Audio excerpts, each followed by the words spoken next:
안녕하세요. 이를텐 가족 여러분. 사무엘상과 사무엘하를 마무리하면서 여러분에게 특별한 감사의 말씀을 전하고 싶고요. 또 더불어 함께 기도하고 싶습니다. 참 좋으신 하나님 아버지 감사합니다. 저희에게 이렇게 말씀을 함께 나눌 수 있는 통로를 허락하여 주셨습니다.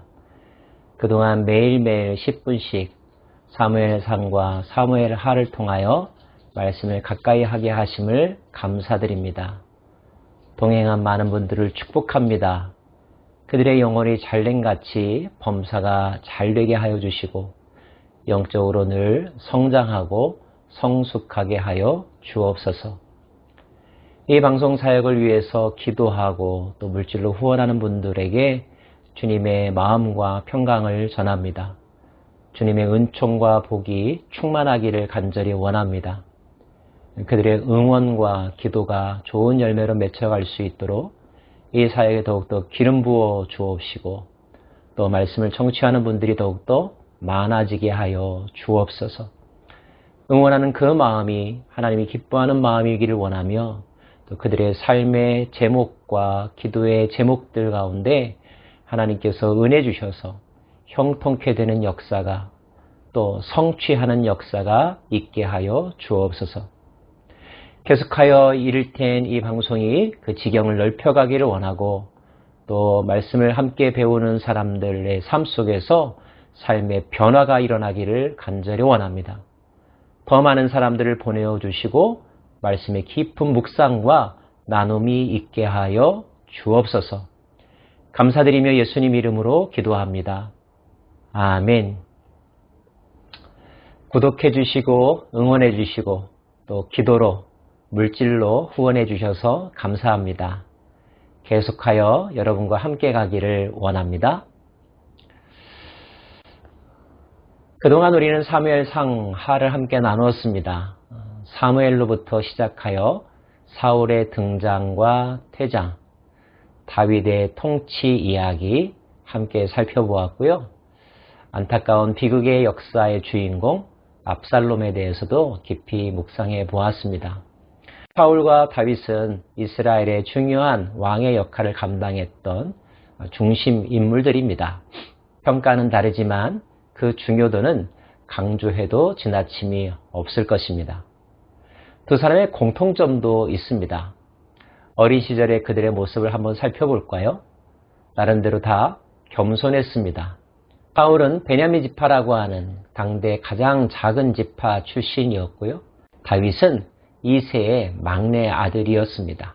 사람들은 주목하지 않았던 이 두 젊은이를 하나님께서는 눈여겨보시고 픽업하셨습니다.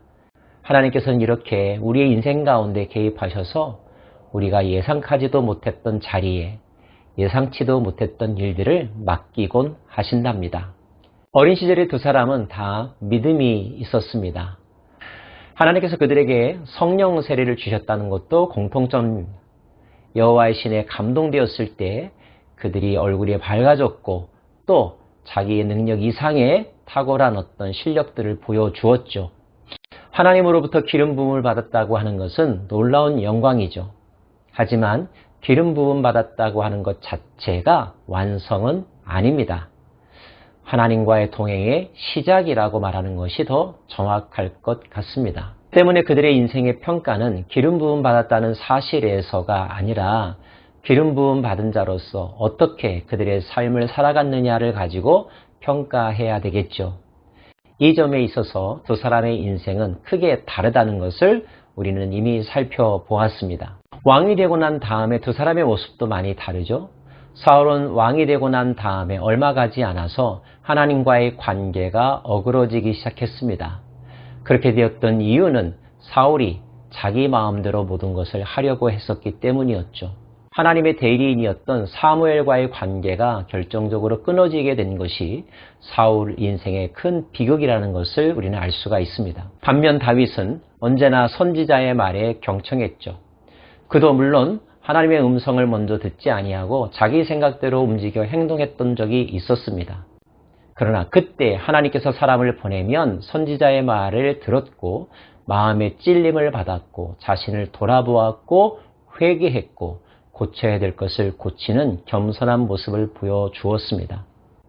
사울에게 사무엘이 있었다고 한다면 다윗에게는 갓이라고 하는 선지자가 있었죠.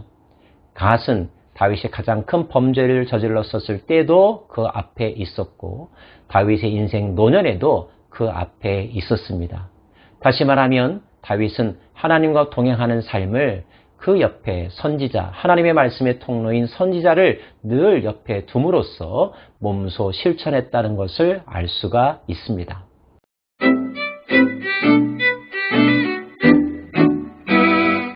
통치 철학과 캐릭터에도 차이가 있습니다.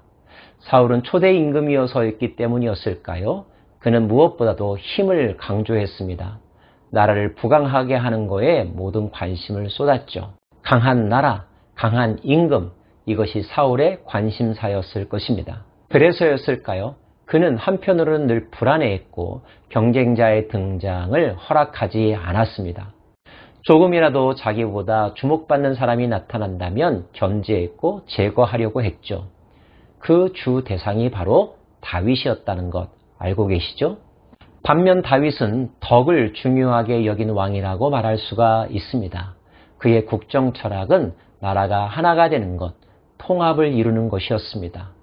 유다 지파와 나머지 10지파로 나누어졌던 지파 분열의 공동체를 할 수 있는 대로 하나로 묶기 위하여 기다렸고 화해했고 용납했고 양보하는 미덕을 보여주었습니다.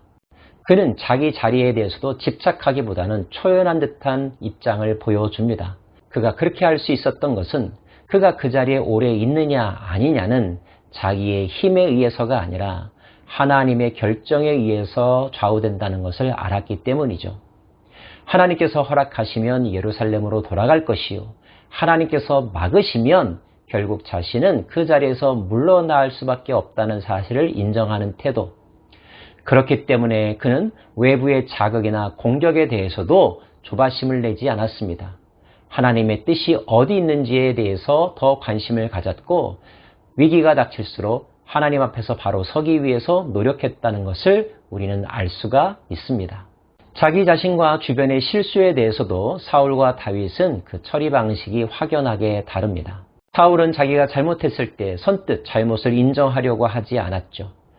변명했고 핑계를 대었습니다. 그리고 타협하려고 했죠. 회개의 모습을 보이기도 했지만 그것은 불완전한 회개였습니다.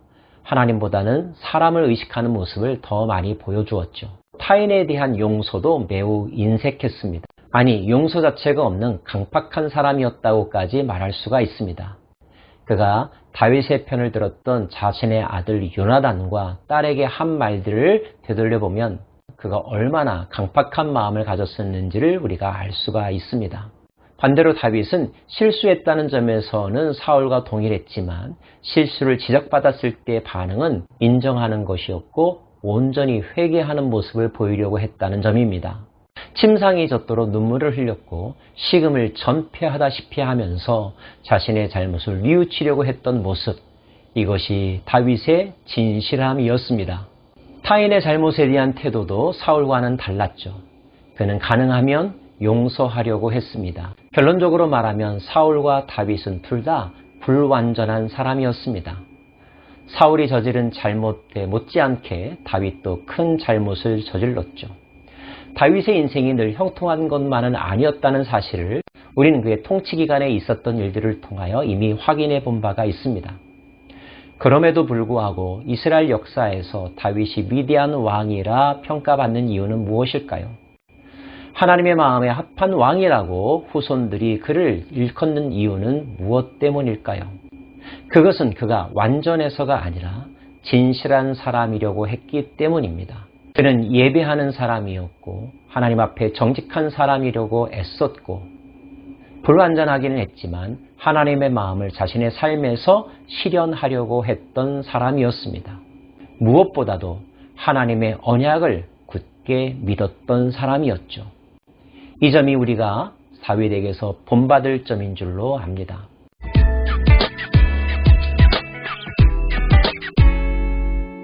비극의 주인공 압살롬도 있죠.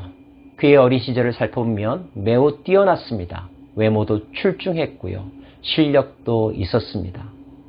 하지만 비극적이게도 그는 어린 시절 그의 주변에서 일어났던 일로 말미암아 겪었던 상처, 그 상처를 극복하지 못했습니다. 그의 에너지는 정의감에서 나온 것이 아니라 분노에서 비롯되었죠. 상처로부터 비롯된 에너지였습니다. 안타까운 것은 상처와 분노로 시작하여 도전하는 모든 일들은 결코 그 열매가 아름다울 수 없다는 것입니다. 게다가 그는 권력의지가 남달랐습니다. 남이 세워주지 않으면 스스로 왕이 되고자 하는 마음까지 가졌죠. 그것도 자신의 아버지가 여전히 살아있는데도 말입니다. 결국 그는 기다리지 못했고 반역의 주인공이 되었습니다. 아무리 탁월했을지는 모르지만 하나님께서 인정하지 않는 자의 마지막은 결국 멸망이라고 하는 것, 비참한 죽음이라고 하는 것을 우리는 두 눈으로 확인했습니다.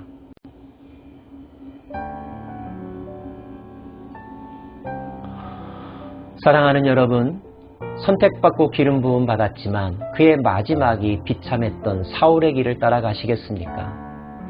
여전히 불완전하지만 그럼에도 불구하고 하나님의 은혜와 하나님과의 관계 속에서 동행하며 은혜를 누리는 삶을 살아가는 다윗이 되고 싶으십니까? 압살롬과 같은 인생을 살고자 하는 분은 없으시겠죠? 부디 하나님께서 기름 부으신 사람, 여호와로부터 사함의 복을 누리는 사람, 그리고 그 하나님을 영원토록 신뢰하면서 살아가는 저와 여러분 되기를 간절히 바랍니다. 여러분 축복합니다. 복 있는 사람이 되십시오. 다음 주 월요일부터는 데살로니가 전서와 후서를 통하여서 이를텐 묵상을 진행하도록 하겠습니다. 여러분과 꼭 함께하고 싶습니다.